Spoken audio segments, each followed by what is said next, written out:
According to his family, Kevin was kicked out of the bar early Saturday morning. He called his sister for a ride, but when his mother showed up to pick him up, he was nowhere to be found.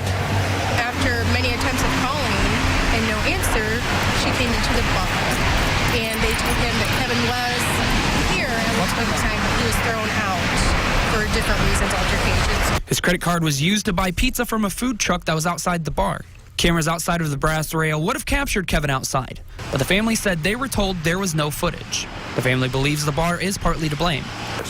I said, for what he did, and what y'all said he did, and the bouncer touching him and taking him to the ground stuff, you should have called the cops and refrained him, but no, they just let him go. So they let a young kid, 15 degrees outside, wearing nothing but a hoodie, being beat up, and just let him go.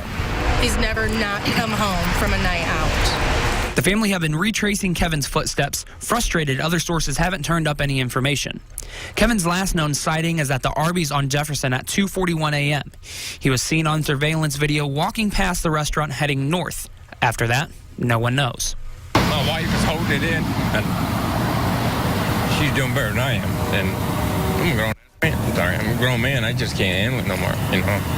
To the point, someone needs to give me some answers. And, I mean, I just want to know if he's alive or if he's the other way. The other way. He's speaking about his son, 25-year-old Kevin Nguyen, who simply vanished, to be never seen again. I've watched the news interviews, and the short amount of time, I can see that the family is so damaged over this. Someone knows something. They always do. And over 3 years later, nobody has come forth. Fort Wayne, Indiana, December 8th, 2018. A little bite of this. This is quite enormous. Here we go. Farther. Go farther than that. Come on, you can swallow more than that. I'll take right here. This is it. Chew it up, come on.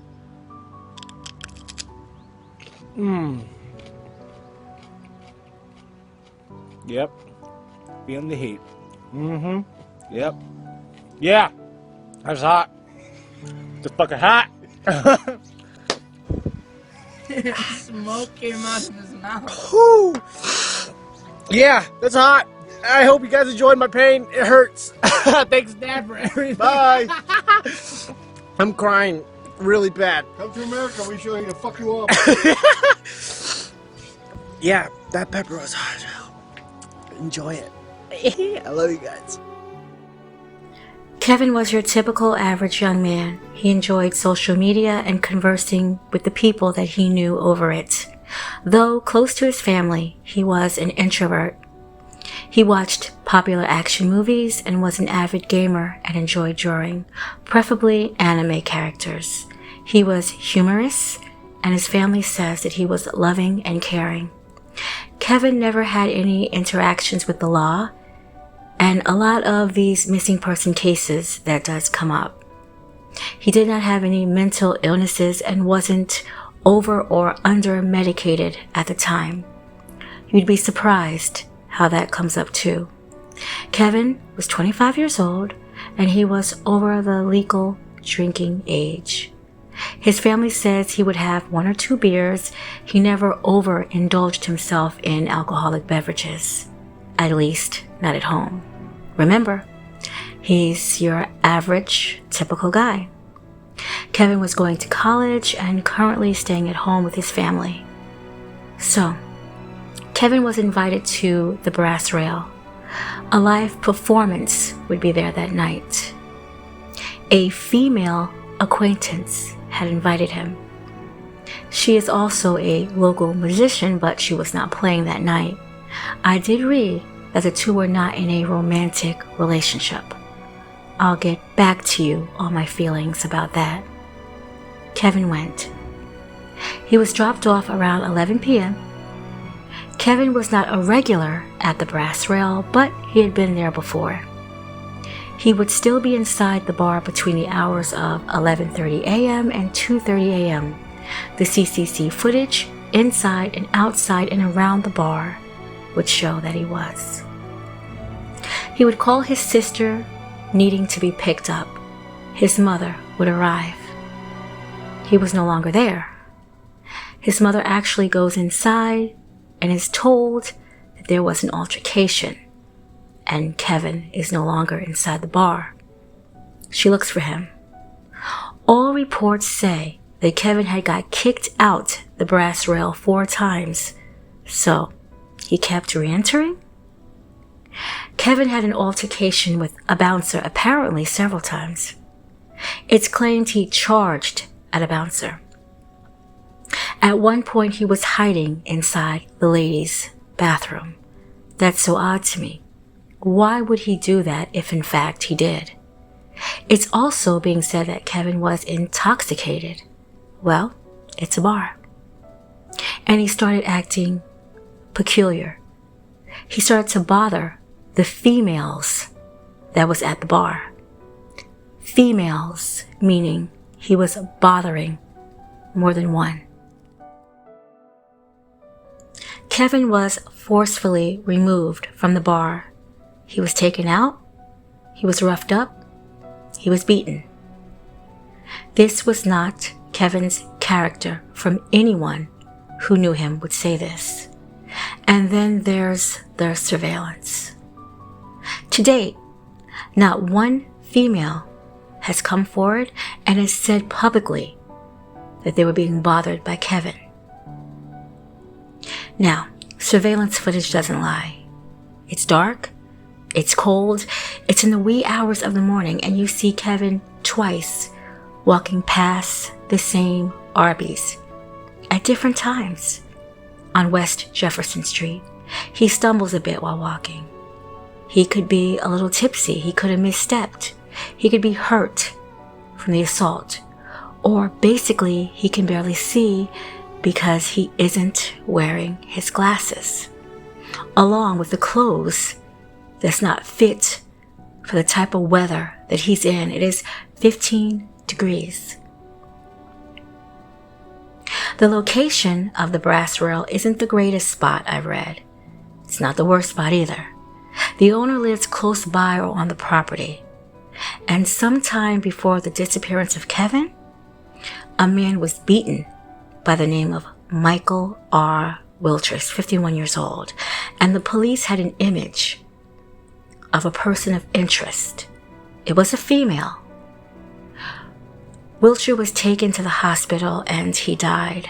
He died from a blow to the head shortly after. The article would actually say that the female who was the person of interest previously,